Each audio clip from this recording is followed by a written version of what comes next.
Hi guys. We're gonna do something a little different tonight. We're gonna talk about how to buy in on a table game. How about that?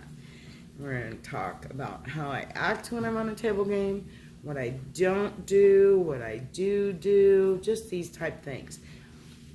And the reason is because when I was at work yesterday, I heard this guy say to the dealer, why didn't you tell me to double down? Well, I know why she didn't tell him to double down. So we're just going to have a discussion about how I act when I'm on a game. What I do, what I don't do. You can take my advice or don't take it. You can do whatever you want, Anyway, so we're going to go over all that kind of stuff. So the first thing when I walk up to a blackjack table, because right now we're going to talk about blackjack. I'm going to walk up to a blackjack table and I'm facing the blackjack table. The last place that I want to sit when I don't know what I'm doing is I want to sit in that last chair. And the reason I tell you that is because that person kind of controls whether the dealer gets a card or doesn't get a card, and busts or doesn't bust, and if I should stand when I should hit or do something, and then the dealer ends up making a hand. Everybody kind of looks at me like, thanks. So if you're learning the game, you're learning how to play blackjack, it's my suggestion to you to not sit in that chair. Maybe sit in the first chair, maybe sit in the middle chair, but try to avoid that end chair, the last chair. So we're going to say that I sit down on the table. Okay, and I want to buy in. I want to buy chips. That's what you guys call them, from the dealer. Okay, so first thing I'm going to do when I'm on a blackjack table is I'm going to wait for what's called a shuffle. I'm going to wait for the dealer to take the cards out of the shoe, or for them to actually start shuffling the cards on the table. That's what I'm going to wait for. Okay, once that process is over, I'm going to set my money down on the table, because the dealer is not allowed to take especially money out of your hand. They can't do it. So I'm going to set the money down on the table where the dealer can reach it. I'm going to let it go. Nobody's going to take it. They're not going to grab it and run away with it. Nothing's going to happen. The dealer's going to take the money and will probably ask you, how do you want it? So say I'm buying in for $100. I would tell the dealer, I would like 10 ones, please. So they're going to give me $90 in $5 chips, and they're going to give me 10 in dollar chips, because we're going to pretend like I'm on a $10 game. Okay. Just saying. It doesn't matter, because we're not going to play. We're going to get to that later. Okay, the first thing I don't do after I've done, or even just like walking up and sitting down to the table, the one thing that I do not do is the first thing I say is, can I get a beer? Is there a waitress? Does the waitress come around here? Is there a waitress? How do I get a beer? What do I have to do? Okay, I'm not going to do that. Okay, I'm just going to wait. I'm going to have a little bit of patience, because everybody has tasks in the pit. Everybody has certain things they have to do. And the kato waitress is probably either in the back in the service bar getting a cocktail order to bring out. And she can have 15 drinks. So she has to wait for the bartender to make the drinks. Then she has to do the lime and the straw and cherry and all that. These things take time. So have a little bit of patience. The pit can't get you a drink. They can't. The dealer, well, could you watch my money, sir? I'm going to go get you a beer. I'll be right back. You make sure nobody takes any of my money. Of course not. What is wrong with you? So just wait. Have a little bit of patience. She's going to come around, I promise you. Maybe say 10, 15 minutes has gone by and I haven't seen a cocktail waitress. Then I'm not going to ask the dealer. I'm going to call the supervisor over, floor supervisor, is the cocktail waitress coming around? At that point I might, but not just when I sit down. I'm going to wait. It's similar to going to a restaurant and the hostess sits you down at the table and the first thing you do is say, where's the cocktail waitress? Is she coming? You know, like, we don't do that. We wait. The waitress comes to the table, takes our order. You know, there's a process. Same thing here. Okay, so now we've got through the cocktail part of it. And remember, you know, most everybody in Las Vegas works for tips. It's just how it is, you know. And if I want to get a drink, I better tip. And there, you know, everybody has to pay taxes, and nobody knows how much anybody makes or anything. So the IRS allocates a certain amount. So you know what? You might not tip me, but I still have to pay taxes on that beer or that drink that I served you. And you know, if I'm sitting there betting $10, you can't expect that they're going to bring you top shelf liquor. It's probably not going to happen. I mean, beer is fine and just a regular, you know, cocktail, but none of this special stuff. I have to bet like $25 to get, you know, good liquor. That's just the way it goes. Everything is about money. So, you know, we'll talk a little bit about comps. You know, you can't bet $10, lose $100, and then ask me to buy you and your wife dinner. That's not how this works either. So, you know, it's all give and take, you know, and so you give us action, we take care of you. That's how this works. You know, you can't lose $50 and then say, I want my room comp for the weekend. That's not how it goes. So, you know, I'm sure you understand that's not how things go in Vegas. So, back to the table. So, when I'm buying in on a dice table, that's a whole different thing. So, and when you sit down at a blackjack table, you can always ask the dealer if you're not very, you know, proficient on the strategy card. Just ask them, is it okay if I use my card when I'm at the table? And they'll tell you, oh no, you can't do that. I'm sorry. You know, having your phone out is probably not going to fly. I mean, just for a minute to check the time or something like that is probably okay. But being on your phone, texting and doing all that is not allowed. Just letting you know. Okay, and yeah, oh my God, what were we talking about? Oh my God. I know, but what part of blackjack? Oh my goodness. Okay. So, try to sit in the middle of the table. Buy your chips from the dealer. Let the money go. Set it down. Don't be yelling about a drink before you even sat in the chair. You know, just have some patience. Remember, sometimes people aren't friendly on the table. I saw that today. It was so funny. And this guy wanted to talk to this lady, and she was having none of it. She was serious. And so, you know, you gotta take that too. You know, like, I wouldn't try to make friends on a table game. I'm just telling you. Sometimes it's like that. It's jovial and people are laughing and having a good time. Oh, I know what I was going to talk about. And that's that guy yesterday about kind of being short with the dealer about, why didn't you tell me to double down? Okay, the reason that they don't tell you to double down is sometimes it's a house thing. The house, you know, don't tell them how to play. They don't like it when people tell them to double down and split and all this. Don't tell them what to do, you know, and sometimes players are like that. Like, I don't need you to tell me what to do. I've been playing this game 50 years. I know to double down. I know to split. I'm thinking about whether I want to do it or not. Please don't tell me. You know, I know what I'm doing. Well, they never say please, but don't tell me. So that's a lot of the reason that dealers are a little leery to say, you want to double down? And then when I do suggest that you double down and then you lose the hand, then you give me the look like, I made you lose more money. And so it's kind of like they can't win for losing. If they tell you to do it and then it doesn't work out and then they don't tell you to do it and you should have done it, I mean, they can't win in this situation. I'm just telling you, it's just how it is.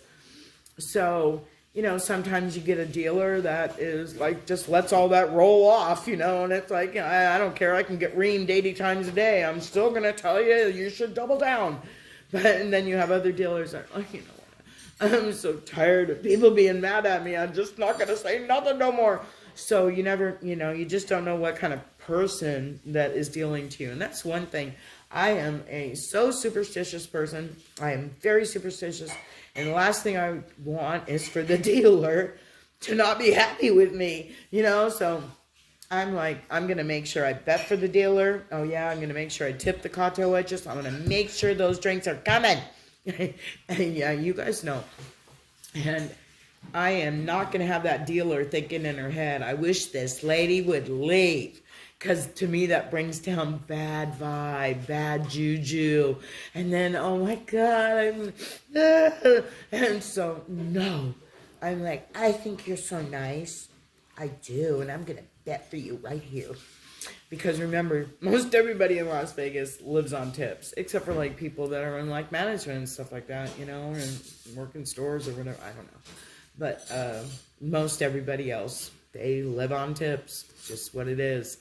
So, and I think that way, that if she likes me, maybe I'll win. Of course, I've never won, but it doesn't matter. I don't get that wrong because I don't really play enough to, 9 hours a day is enough in a casino. So anyway, okay, so now let's get to dice. My favorite. So an old boxman told me 100 years ago when I first became a dealer, don't ever encourage anybody to buy in on the table when we're in the middle of the game.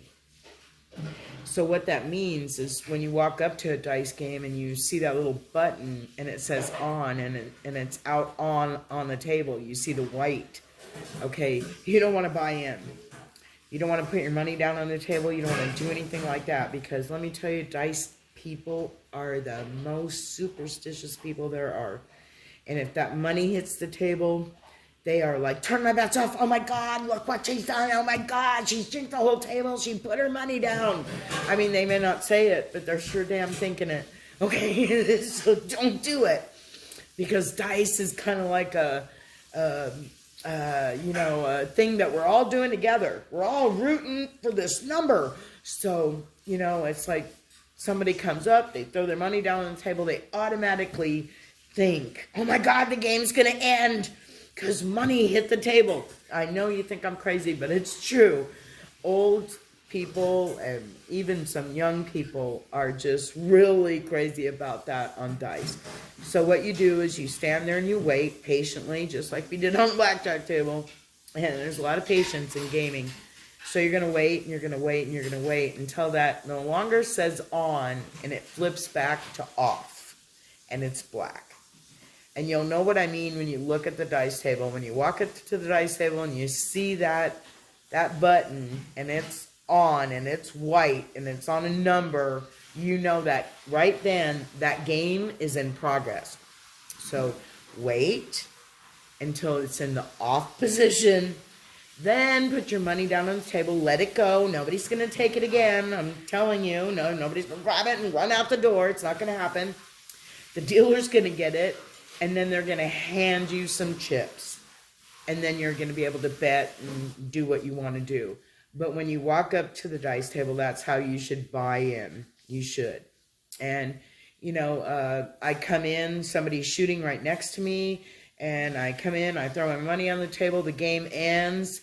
And then the dealer hands me my chips. Well, guess what? It's not my turn to roll now. And not because I did that. It's because I wasn't part of the previous game. So then I have to wait for the dice to go all the way around the table. And that's what they do. We don't randomly pick who rolls.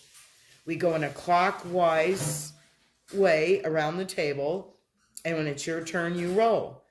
But if you go right in front of the shooter and there is a 7 out and the game ends, and I have not made a bet during that game, I am not supposed to shoot. Sometimes, they're a little laxed on that rule, but most of the time, that's how it goes. And it's not because anybody's mad at me or anything like that. It's just that I have to have participated in the previous game. Not to say that I couldn't stand there and just wait for my turn and then bet. That is fine. But it's just when it's like right after and I stand next to the shooter, it's like I took cuts. So that's how the management looked at it when I was a dealer, I guess. So that's how they handled it. And roulette, once again, you should wait for them to unmark the number. Once the number is unmarked and that game is over, and we're now starting a new game, then I set my money down on the table, and the dealer will give me the fake chips, and I bet them on the numbers that I like. And everybody's like, I don't know, is there a strategy? No, there's really not a strategy that I know of. It's just basically numbers that you like. So, I mean, I don't know, maybe there is some kind of strategy nobody's ever told me about in all these years. Not that I've ever asked, but possibly maybe there is. Maybe you're looking for some kind of pattern. I don't know. But there are strategies in blackjack and craps. And we're going to get to that later on down the road. Now, leaving a table. I want to leave. Okay, well, I don't want to carry all this with me to the cage to cash out and get my paper money back. I don't want to do that. I want bigger chips that have more value. So we're going to say that I have like $250 in red, and I'm going to tell the dealer I would like to color because I'm going to leave. Okay, that means color means that I want to take the chips that I have and turn them into chips that have more value. So the dealer is not going to run away with my money. She's not going to take it and run away. That's not going to happen. She's going to count the money right in front of me, and she's going to tell me exactly, or he is going to tell me exactly how much is there. And he will tell me, or she will tell me, it's $250. So then she will give me, or he will give me, sorry, the dealer will give me say 2 black and 2 green. Much easier to carry than the 2 stacks and the loose ones to the cage. So now I can easily take these to the cage, get my paper money back, and it's over, and I start all over again doing whatever it is I want to do. So that's the thing. If I sit down on the table, the first thing I'm not going to do is I'm not going to start yelling, where's the cocktail waitress? Does she come around? Has she gone home? How much longer do I have to wait for a drink? I mean, sir, you've been sitting there for 2 minutes. So I'm just saying. Okay, so have some patience. Wait, she'll be around. The dealer can answer any kind of questions you have pertaining to the game. Now, if they ask you, if you ask them, they will tell you most of the time.